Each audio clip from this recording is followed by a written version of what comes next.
સમાજને આ લોકો પાછળના પથરાવા સિવાય ભારતીય જનતા પાર્ટી બીજો કોઈ ઉપયોગ કરતી નથી। વિશ્વકર્મા સમાજ તેમજ ગુજર ક્ષત્રિય કડિયા સમાજને ક્યાંક ને ક્યાંક અન્યાય થઈ રહ્યો છે। નરેન્દ્રભાઈ, તમે કોંગ્રેસમાં જોડાતા હો તો અમે પણ તમારી સાથે રાજીનામા દેવા તૈયાર છીએ। તમે કયો 5 વોર્ડની અંદર 5 વોર્ડની અંદર તમારા ઉમેદવાર અમે આપવા તૈયાર છીએ। શું ભાજપ ગુજરાત પ્રદેશ પ્રમુખ જગદીશ વિશ્વકર્માના સમાજની સ્થાનિક સ્વરાજ્ય ચૂંટણીમાં અવગણના કરવામાં આવી? નમસ્કાર, આપ જોઈ રહ્યા છો ચક્રવાત ન્યૂઝ। હું છું આપની સાથે નિધિ।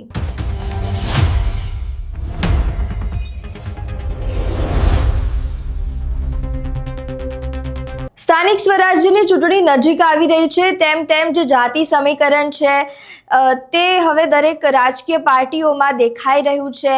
અત્યારે દરેક પાર્ટી દ્વારા પોતાના ઉમેદવારોની જે યાદી છે તે જાહેર કરવામાં આવી રહી છે। તે વચ્ચે હવે રાજકોટથી સમાચાર સામે આવી રહ્યા છે કે રાજકોટના ભાજપના કાર્યકર્તાઓ હવે ક્યાંક ને ક્યાંક ભાજપથી નારાજ હોય તેવું સામે આવી રહ્યું છે। કારણ કે તે લોકો એવું કહી રહ્યા છે કે જે વિશ્વકર્મા સમાજ છે, કડિયા સમાજ છે, તે ભાજપમાં ફક્ત ને ફક્ત પાથરવા માટે હોય તેવું લાગી રહ્યું છે। કારણ કે તેમને જે આગળ પણ જે સ્થાનિક સ્વરાજ્યની ચૂંટણી યોજાઈ તેમાં પણ ટિકિટોની માંગણી કરવામાં આવી હતી અને અત્યારે પણ ટિકિટોની માંગણી કરવામાં આવી છે, પરંતુ તેઓને સૂત્રો અનુસાર એવું જાણવા મળ્યું છે કે ક્યાંક ને ક્યાંક જે ટિકિટો માંગી છે તેનાથી ઓછી ટિકિટો તેમને આપવામાં આવી છે અને જે સમાજ છે તેની અવગણના કરવામાં આવી રહી છે। 1 લાખ કરતા વધારે વસ્તી ધરાવતો આ સમાજ છે તેની અવગણના કરવામાં આવી હોય તેવું તેઓને લાગી રહ્યું છે। વધુમાં તેઓ શું કહી રહ્યા છે, ભાજપ પર કયા આક્ષેપો લગાવી રહ્યા છે તે સાંભળો। આજે મારું નામ નરેન્દ્ર નાથાભાઈ રાઠોડ। છેલ્લા 35 વર્ષથી હું ભારતીય જનતા પાર્ટી સાથે જોડાયેલો છું। મેં અગાઉ પણ 2021માં Bharatiya Janata party ward number 17માંથી ટિકિટની દાવેદારી નોંધાવેલી, ત્યારે પણ અમારા સમાજની 5 દાવેદારી નોંધાવેલી। આજે 2026ની ચૂંટણીની અંદર અમારા કડિયા સમાજમાંથી 7 દાવેદારી નોંધાવેલી છે। પણ અમને મળતી માહિતી મુજબ ગુજર ક્ષત્રિય કડિયા સમાજને તેમજ સમગ્ર વિશ્વકર્મા સમાજને આ લોકો પાછળના પથરાવા સિવાય ભારતીય જનતા પાર્ટી બીજો કોઈ ઉપયોગ કરતી નથી। એવા જ એવા કાર્યકર રાજુભાઈ ટાંક છેલ્લા 45 વર્ષથી ભારતીય જનતા પાર્ટીની સેવા કરે છે। એવા સૌરાષ્ટ્રની અંદર ઘણા છે। જુનાગઢની અંદર અમારા વિકીભાઈ ટાંક છે। એવા સમગ્ર સૌરાષ્ટ્રની અંદર વિશ્વકર્મા સમાજ તેમજ ગુજર ક્ષત્રિય કડિયા સમાજને ક્યાંક ને ક્યાંક અન્યાય થઈ રહ્યો છે।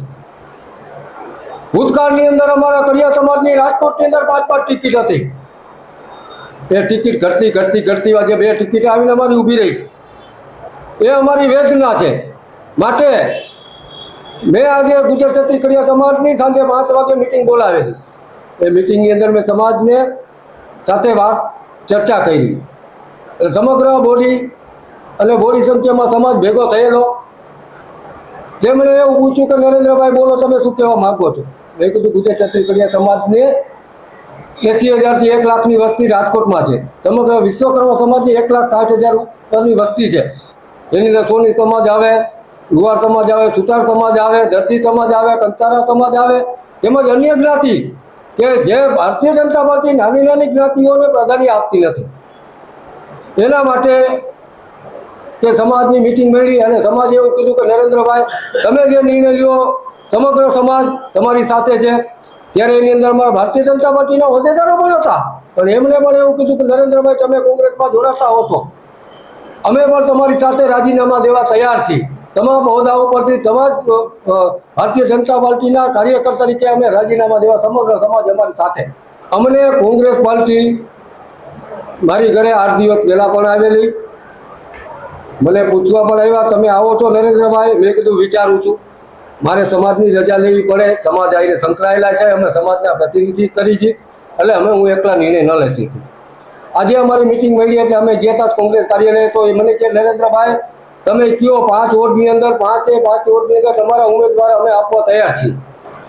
અમારે વિધાનસભા 70ની અંદર આખો ખોટો આવી જાય, વોર્ડ નંબર 14, 17, 18 તેમજ 13 એની અંદર અમારા કડિયા સમાજની ખાલી 80,000 ઉપરની વસ્તી છે.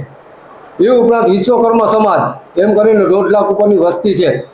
ભારતીય જનતા પાર્ટીએ કડિયા સમાજમાં ટિકિટ આપી છે તો એવા લોકોને આપે છે જે સમાજ હારે સંકળાયેલા ન હોય, પાર્ટી હારે સંકળાયેલા ન હોય, હાજી આ ન્યાયના કરવાવાળા હોય એને હોય, સમાજના વિકાસના કામ હોય, રાજકોટના સિટીના વિકાસના કામ હોય, એની રજૂઆત કરે તો એવા લોકોને ટિકિટ આપતા નથી.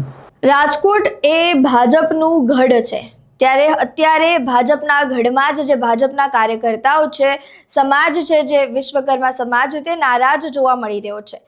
આપણે સૌ જાણીએ છીએ કે ભાજપ ગુજરાત પ્રદેશ પ્રમુખ જગદીશ વિશ્વકર્મા છે અને ક્યાંક ને ક્યાંક તેમના જ સમાજના લોકો તેમનાથી નારાજ ચાલી રહ્યા હોય તેવું લાગી રહ્યું છે, કારણ કે તેમના જ સમાજની અવગણના કરવામાં આવી છે અને તેમને સમાજના લોકોને અહીંયા ટિકિટ આપવામાં નથી આવી રહી તેવું આ જે કાર્યકર્તાઓ છે તેઓ કહી રહ્યા છે.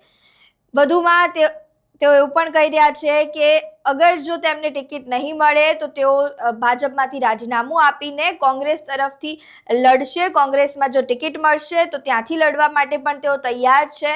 પરંતુ ક્યાંક ને ક્યાંક તેઓ અહીંયા દેખાઈ રહ્યું છે કે ભાજપથી નારાજ ચાલી રહ્યા છે. હવે અહીંયા જોવા જઈએ તો જે વિશ્વકર્મા સમાજ છે, કડિયા સમાજ છે, તે ઘણા વર્ષોથી ભાજપની એક મજબૂત વોટ બેંક રહ્યું છે. તેઓ ભાજપને જ વોટ આપતા રહ્યા છે, પરંતુ અત્યારે જે આ સમાજ છે તેમાં ક્યાંક ને ક્યાંક ભાજપથી નારાજગી વ્યક્ત કરવામાં આવી રહી છે, કારણ કે તેઓને ટિકિટ ફાળવણી નથી કરવામાં આવી રહી, એ સમાજને ટિકિટ નથી આપવામાં આવી રહી. તેમના જે સમાજના પ્રતિનિધિત્વ કરી રહેલા જે જગદીશ વિશ્વકર્મા છે કે જેઓ અત્યારે ભાજપના પ્રદેશ પ્રમુખ ગુજરાતના બન્યા છે, છતાં પણ તેમની અવગણના કરવામાં આવી રહી છે. ત્યારે ક્યાંક ને ક્યાંક અત્યારે જે આવનારી જે સ્થાનિક સ્વરાજ્યની ચૂંટણી છે તેમાં ભાજપને આ વોટ બેંક છે તે હરાવી શકે તેવું લાગી રહ્યું છે. ક્યાંક ને ક્યાંક ભાજપમાં એક મોટો ફેરફાર રાજકોટમાં દેખાઈ શકે છે. જે વોટ બેંક છે તેમાં કમી દેખાઈ શકે છે. ત્યારે અહીંયા જો આ સમાજ દ્વારા અને જો આ પર્ટિક્યુલર જે કાર્યકર્તાઓ છે જો કોંગ્રેસમાંથી લડશે તો જે વોટ બેંક છે એ સમાજની વેચાઈ જશે અને અહીંયા ક્લિયરલી નુકસાન અહીંયા ભાજપને થાય તેવું દેખાઈ રહ્યું છે. આ સમગ્ર મામલે તમારું શું માનવું છે, તમારા શું મંતવ્યો છે તે અમને કમેન્ટ બોક્સમાં જરૂરથી જણાવજો. વિડીયો પસંદ આવ્યો હોય તો લાઇક, શેર, કમેન્ટ કરો અને મારી ચેનલને સબસ્ક્રાઇબ કરવાનું ભૂલતા નહીં. નમસ્કાર.